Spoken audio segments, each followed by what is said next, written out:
Hy het in 2024 op 57-jarige ouderdom 'n Guinness wêreldrekord wat 25 jaar lank gestaan het, gebreek, toe hy letterlik in die kortste tyd nog vanaf die Kaap tot in Kaïro gehardloop het. Nou ontkomings, oorloë, terugslaan en beserings was als deel van die reis.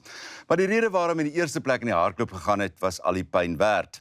Hy is die stigter van Rainbow Leaders en sy doelwit is om die jeug te inspireer om te stem, goeie leiers te verkies en verkose leiers in regeringsposisies verantwoordelik te hou. Baie welkom, Keith. Dankie, Hannes. Jy lyk nie eens my moeg nie. Ek het 'n bietjie herstel. Jy het 'n bietjie gerus. Ja. Jy's gebore in Skotland. Ek was, ja. En toe wanneer Suid-Afrika toe gekom? 1970. Ek was maar 3 jaar oud en ek het geen geheue van my eerste jare in Skotland. En toe jy in Suid-Afrika groot geword, maar hier in die 90's, ek gaan sommer dadelik met die moeilike dinge begin. Hier in die 90's het daar 'n tragedie in julle familie gebeur. Ja, 1992, moeilike tyd in die land. Jy sal miskien onthou, daar was baie geweld, baie misdaad. En ja, my suster was ongelukkig verkragt en vermoor in haar woonstel in Rondebosch. Hy het my susters geken, hulle het gewerk by 'n plek 10 Center. My oudste suster het die oorledende. Ja, en jou ander suster is so direk daarna toe sy terug Skotland toe. Na die hofsaak was sy terug Skotland toe. Sy het net gevoel sy kan nie my ouers dit laat deurgaan. Jy weet, hulle het klaar een dogter verloor. Jy's hierdie tragedies, dis altoe jou susters en tog het jy besluit om 'n verskil in Afrika te maak met die Rainbow Leaders. Hoekom so? Die ding is, ek het hier groot geword. Ek is Suid-Afrikaner. Ek voel die plek in my hart. En ek verstaan dat armoede is die veroorsaak van 90% van ons probleme in Afrika. Maar daai armoede, dit gaan oor leierskap. En Rainbow Leaders, wat beteken dit? Wat presies is dit? Wel, ons probeer om jong mense te motiveer dat hulle weer gaan stem. In 2021 in die local government elections het net 17% van die jong mense gestem. En ek dink die jong mense, hulle is bereid om ander goed te probeer, jy weet. Jy sê ook in 'n kaal aan uit jou boek, jy sê 'n mens kan armoede in Afrika omdraai en sommer vinnig ook, maar daar gaan 'n paar goed moet gebeur. Beleggers moet ons leiers vertrou. En ons as stemmers vertrou nie van die meeste van ons politikuste nie. En die jong mense veral vertrou geen politikuste nie. Maar die probleem is, hulle dink die probleem is met demokrasie in plaas van die leiers wat gekies was. En demokrasie is nie die probleem nie, dis die antwoord. Dis die oplossing. Hoe, as jy nou so gehardloop, en ek neem aan jy het nou langs die pad baie keer met mense gepraat, en dit was een van die redes hoekom jy gegaan het. Ja. Hoe was hulle reaksie? Oor die algemeen baie positief. Ek dink, jy weet, dat jou agtergrond, as jy net 'n bietjie sin beraad, en jy het ook 'n hart. Ek voel vir mense. Ek is warm met mense, en veral die jong mense. Ek weet, hulle is ons toekoms. Nou, kyk, dis 'n hengse ding wat jy aangepak het. Kaap tot Kaïro. Wat was die rede? Hoekom het jy besluit? Want ek het ergens gelees, hy was ook nie in die beste vorm, in the best shape, toe jy besluit het om dit te doen. Ja, jou vrou het gesê, jy is heeltemal gek.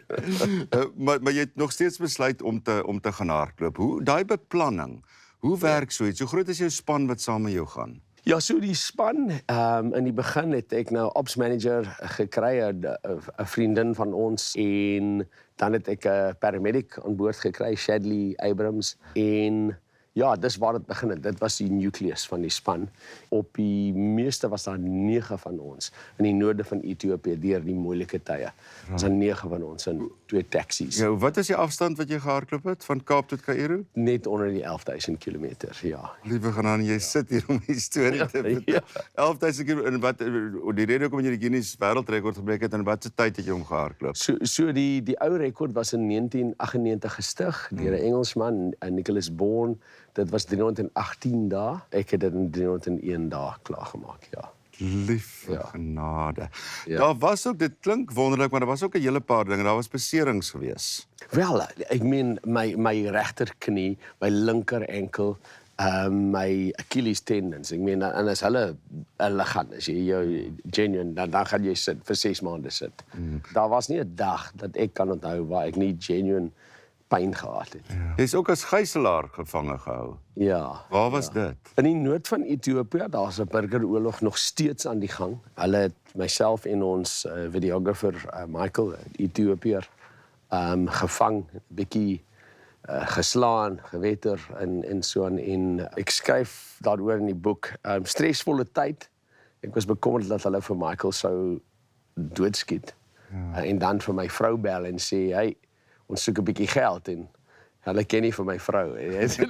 Maar anyway, maar ons het binne 2,5 ure seker was ons na uit daai situasie. Ja, wel julle moet die boek lees, daar's soveel dinge, ek bedoel dit was nou die beserings geweest, daar was dokumentasie wat nie reg was nie.